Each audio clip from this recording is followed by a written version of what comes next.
আমার নাম বিজয় কুমার। আমি একজন টিভি টেকনিশিয়ান।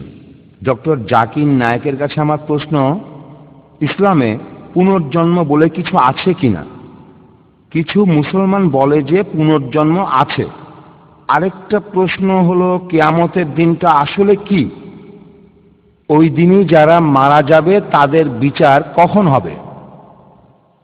আপনি প্রশ্ন করেছেন ভাই বিজয় যে ইসলামে পুনর্জন্ম আছে কিনা, আর কিয়ামতের দিন কেউ মারা গেলে সেদিনই তার বিচার হবে কিনা। এখানে যখন কথা হচ্ছে পুনর্জন্ম নিয়ে, আল্লাহ পবিত্র কোরআনে বলেছেন যে আল্লাহ আমাদের সৃষ্টি করেছেন, আমাদের মৃত্যুও দিয়েছেন, তিনি পৃথিবীতে পাঠিয়েছেন, আবার মৃত্যু দিয়েছেন, তারপর আবার বাঁচিয়ে তুলবেন। তাহলে এই পৃথিবীর জীবনের পরে আমাদের আবার বাঁচিয়ে তোলা হবে, সেটা পরকালে।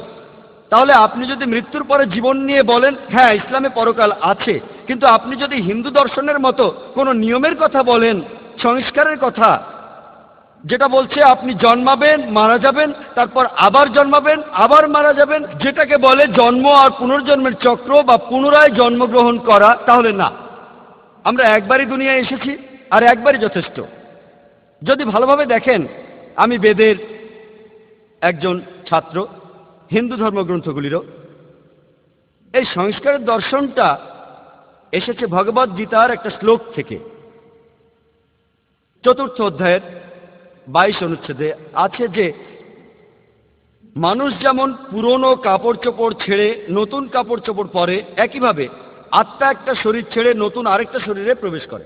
এর উল্লেখ আছে বৃহদারণ্যক উপনিষদের 4th অংশের 4th অধ্যায়ের 3 অনুচ্ছেদে। শুঁয়োপোকা যেমন ঘাস বেয়ে উপরে উঠে যায়, তারপর অন্য ঘাসে লাফ দেয়, একইভাবে মানুষের আত্মা একটা শরীর ছেড়ে আরেক শরীরে প্রবেশ করে। তবে এই দর্শনটা আমার মতামত অনুযায়ী বেদে এটার উল্লেখ নেই। বেদে বলা হচ্ছে পুনর্জন্মের কথা 10 নম্বর গ্রন্থে 19 নম্বর পরিচ্ছেদের 4 ও 5 নম্বর অনুচ্ছেদে। পুনর্মানে পরবর্তী, জনম মানে জীবন, পুনর্জীবন, পরবর্তী জীবন। ঠিক আছে, কোরআনও পরবর্তী জীবনের কথা বলছে, তবে এভাবে বলা হচ্ছে না যে জন্ম মৃত্যু জন্ম মৃত্যু জন্ম মৃত্যু। আমার জানা মতে বেদের কোথাও নেই। শ্রী শ্রী রবিশঙ্কর নিজেই বলেছেন বেদ সবার উপরে। তাহলে যদি বেদ আর ভগবদ্গীতা মিলিয়ে দেখেন, সেই সাথে উপনিষদ, তাহলে সব ঠিক আছে। আমাদের শরীর আছে, আমাদের আত্মাও আছে। শরীরের মৃত্যু হলে আমরা আবার পরবর্তী জীবনে ফিরে আসব। এখানে আমি পুরো একমত যে মৃত্যুর পরে জীবন আছে। তবে এমন না যে জন্ম মৃত্যু জন্ম মৃত্যু।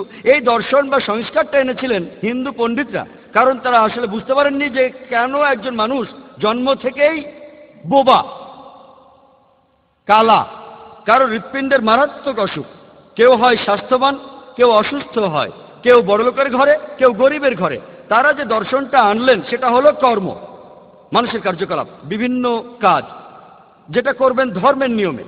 তাহলে কাজের উপর নির্ভর করে আপনি কি কাজ করলেন, এর পরের জীবনে যদি আপনি ভালো কাজ করে থাকেন তাহলে আপনি বড় ঘরে জন্মাবেন, আর খারাপ কাজ করলে জন্মাবেন নিচু পর্যায়ে। তাহলে আপনি বদলাতে থাকবেন, কখনো মানুষ, কখনো গাছ, আবার মানুষ, আর সবচেয়ে উপরে হলো মানুষ, যেটা 7 বার ঘটতে পারে। এর সাথে ইসলাম একমত না। বেদ যে পুনর্জন্ম বা পরবর্তী জীবন সেটা মানলাম, আমরা একবার পৃথিবীতে এসেছি সেটা যথেষ্ট। ইসলাম কি বলে? পবিত্র কোরআনে সূরা মুলকের 2 নম্বর আয়াতে আছে, আল্লাহ সৃষ্টি করিয়েছেন জীবন ও মৃত্যু তোমাদেরকে পরীক্ষার জন্য। পবিত্র কোরআনে সূরা আল বাকারার 155 নম্বর আয়াতে আছে, অবশ্যই তিনি পরীক্ষা করবেন, ক্ষুধা দিয়ে, ভয় দিয়ে, জীবনের ক্ষতি দিয়ে, ফল ফসলের ক্ষতি দিয়ে, ধন সম্পদের ক্ষতি দিয়ে। তাহলে আল্লাহ এই জীবন বানিয়েছেন পরকালের পরীক্ষার জন্য। এই দর্শন নিয়ে বলতে গেলে যে কেন মানুষ পঙ্গু হয়, কেন ধনীর ঘরে কেউ জন্মায়, কেউ গরিবের ঘরে জন্মায়, পবিত্র কোরআনে সূরা আনফালের 28 নম্বর আয়াতে আছে যে আল্লাহ তোমাদিগকে দিয়েছেন সম্পদ এবং সন্তানাদি তোমাকে পরীক্ষার জন্য। এই জীবন পরকালের জন্য একটা পরীক্ষা।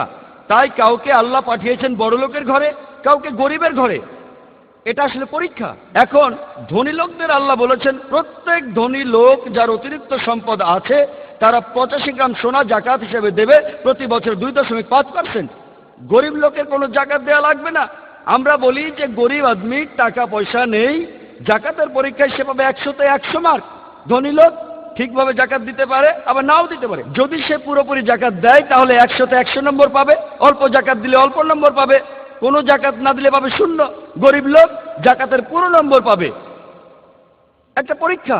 একইভাবে আল্লাহ পরীক্ষা করতে গিয়ে কাউকে দেন সুস্বাস্থ্য, কারো সন্তান জন্মায় অসুস্থ হয়ে। এটা আগের জন্মের পাপের কারণে নয়, কারণ ইসলাম ধর্ম অনুযায়ী প্রত্যেক শিশুই নিষ্পাপ, সে মাসুম। এটা বাবা মায়ের পরীক্ষা। যদি কারো হৃৎপিণ্ডের অসুখ থাকে, সে আগের জন্মে কোনো পাপ করেনি। গরিব হয়ে জন্মানো কোনো পাপ না, কারণ বেহেশতে যাওয়ার জন্য আপনার টাকা পয়সা থাকলে হবে না, স্বাস্থ্য দিয়ে হবে না। আল্লাহ আসলে মা বাবার পরীক্ষা নিচ্ছেন। তাহলে এইভাবে আমরা পরের জীবনে বিশ্বাস করি, সেখানে আমাদের বিচার হয়। পবিত্র কোরআনে সূরা ইমরানের 185 নম্বর আয়াতে আছে, কুল্লু নাফসিন যায়কাতুল মউত। জীব মাত্র মৃত্যুর স্বাদ গ্রহণ করিবে, কর্মফল পূর্ণ মাত্রায় দেওয়া হবে কিয়ামতের দিন। পৃথিবীতে যদি পাপ করেন আংশিক শাস্তি পাবেন, আবার নাও পেতে পারেন। চূড়ান্ত শাস্তি হবে পরকালে গিয়ে। বেদেও এই কথা বলা আছে, যেমন স্বর্গ আর নরক। যদি কাজ ভালো করেন আপনি স্বর্গে যাবেন, অর্থাৎ বেহেশতে যাবেন। আর কিয়ামতের দিন প্রত্যেকেই যারা মারা গেছে এ পর্যন্ত সব মানুষ, প্রথম দিন থেকে শেষ দিন পর্যন্ত সবাইকে কিয়ামতের দিন আবার বাঁচিয়ে তোলা হবে। আর সেখানে আল্লাহ ন্যায় বিচার করবেন। যাদের যা প্রাপ্য তারা ঠিক সেটাই পাবে।